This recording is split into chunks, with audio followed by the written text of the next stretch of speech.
Hello! Today we are working on number 34 in the Essential Elements Book 1, Natalie's Rose. We're going to start off by doing some clapping and counting, the note names, and then we'll split off into the individual instruments. Let's go ahead and clap and count our song to make sure we understand the rhythm. 1, 2, ready, go. 1, 2, 3, 4. 1, 2, 3, 4. 1, 2, 3, 4. 1, 2, 3, 4. 1, 2, 3, 4. 1, 2, 3, 4. 1, 2, 3, 4. 1, 2, 3, 4.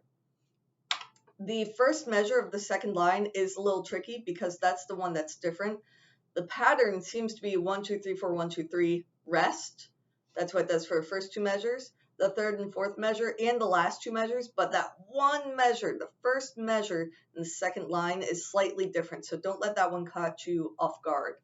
Make sure you're paying attention looking ahead. Let's go ahead and say the note names. 1, 2, ready, go. D, D, E, G, F sharp, G, A, rest. F sharp, G, A, B, B, A, rest. F sharp, G, A, rest. G, A, B, rest. A, B, C sharp, D, D, D. Even though those last three notes are all Ds, they're different Ds. So this is why it's important for us to start recognizing when the note changes locations on the staff. So we have the higher D, and then the note moves all the way down to low D and then back up again. The note names, the letters within the notes, are going to disappear when we turn the page. So you need to stop relying on those. Start trying to recognize where the note lands on the staff. All right, let's go ahead and do it for violin. Everybody else, go ahead and skip forward to your portion of the video. All right, violins. As always, make sure we have a nice straight wrist and we're all the way up on the shoulder, not on the collarbone. Our fingers are nicely boxed off. They're squared off. And we're up on our fingertips. Our thumb is at that first tape pointing up. And we want to hover those fingers just above the string. Let's try pitching it. 1, 2, ready, go. D, D, E, G, F sharp, G, A, F sharp, A, B. It would help if I did it right. We're going to start over. Ready, go. D, D, E, G, F sharp, G, A, F sharp, G, A, B, B, A, F sharp, G, A, G, A, B, A, B, C sharp, D, D, D. Okay, I'm going to play it one more time, hopefully no mistakes. I'm not going to say anything this time, though. It's just going to be playing along. 1, 2, ready, go.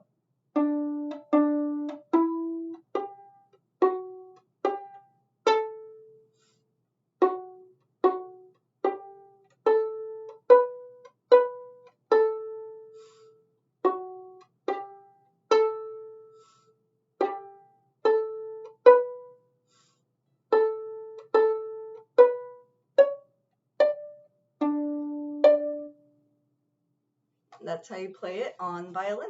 Time to switch to viola.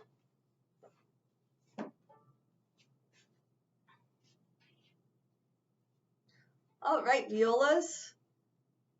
Let's make sure, as always, we're up on the actual collar, or up on the shoulder and not the collarbone.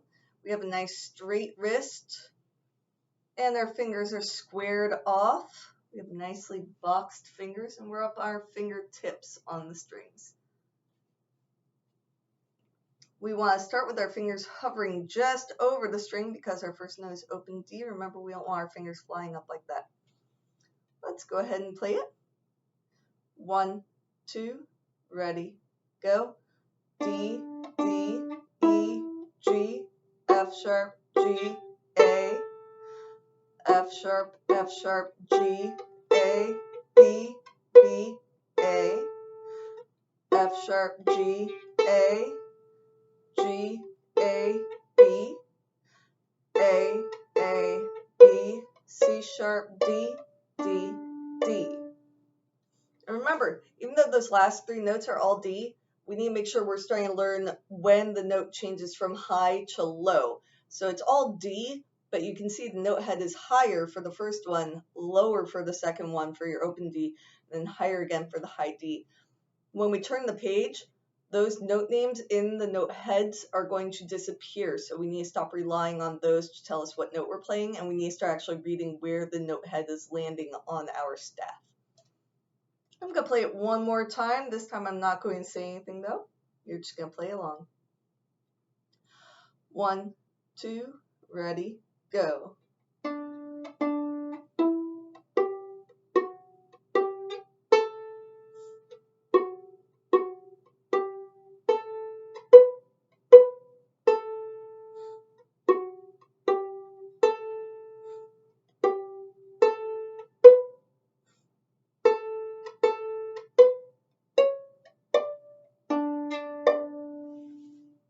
And that's how you play it on viola. Time to move cello.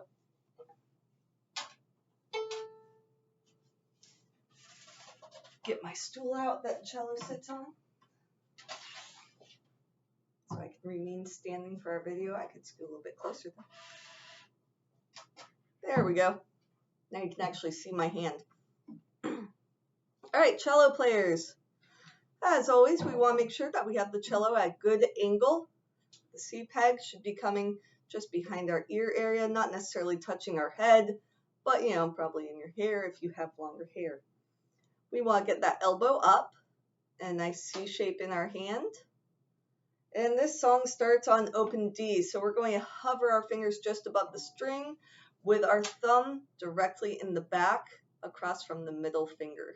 Nice and curved. Make sure it's bent. We don't want that. That's the wrong kind of bent. Like that. That gives you more power when you're trying to press down your fingers. Okay. Let's go ahead and try playing number 34.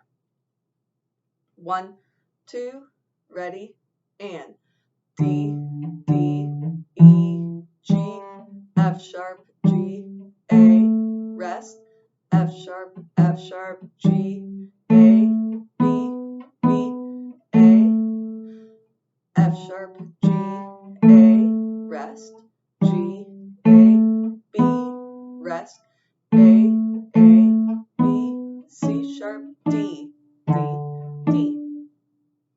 Remember, as we switch from D string to A string, we're just going to lower that elbow a little bit so we can get to that string without completely distorting our hand or doing anything weird.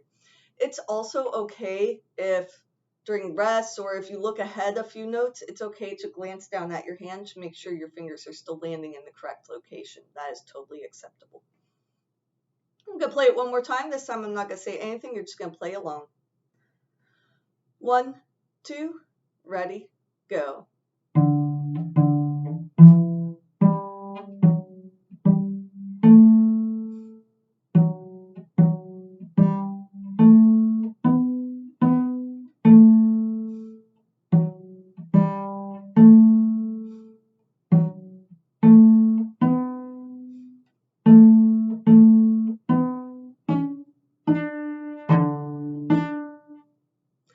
Yes, I totally played the wrong note.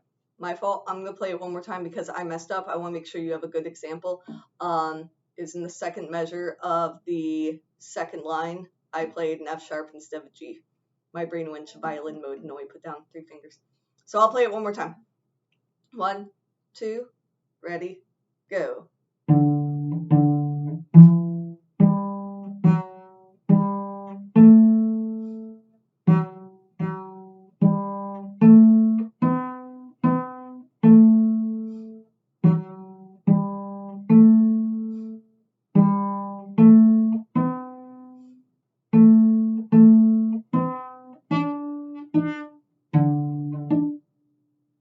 And that is how you play 34 on cello.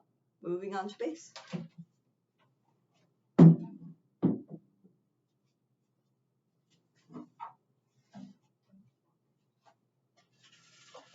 Hello, bass players. We're going to be playing number 34 if you forgot. Make sure that you have your bass at good height so the nut is about at your hairline. And we want the strings and the neck itself to be right next to the face. We don't want it way out here because that causes you to bend your wrist all funny. We want a straight wrist. That also means you make sure your elbow is up. Make sure your other elbow's up too. Shouldn't be like chickens, like that. We want them up high enough to keep straight wrists. That's what we're going for. Let's go ahead and play through number 34, Natalie's Rose.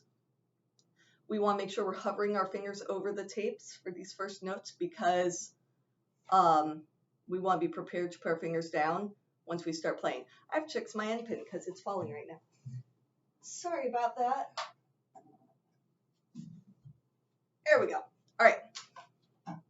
Now let's play Natalie's Rose. 1, 2, ready, go.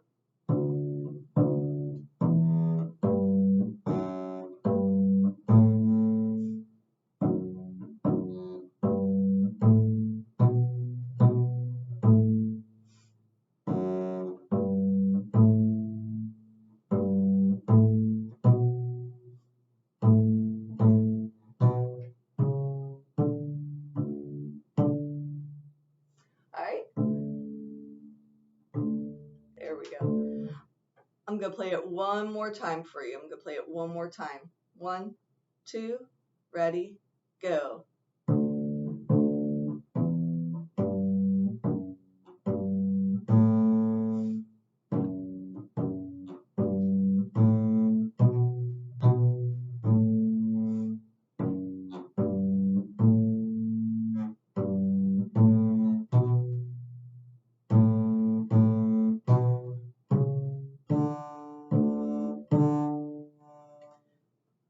Make sure that you're checking where your fingers are. It's 100% okay to glance over at your hand every now and then to make sure your finger's in the right place. If you didn't notice me doing it, I was doing it a lot. Rewind the video, watch again. You'll see me checking regularly even before I shift.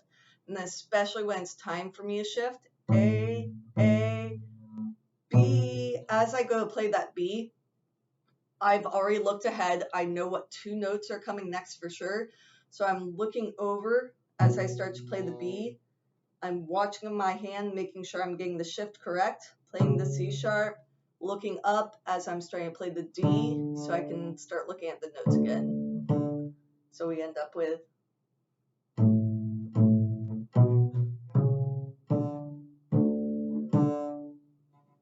it's okay to look at your hand, make sure your fingers are in the right spot. I hope that helps. Bye.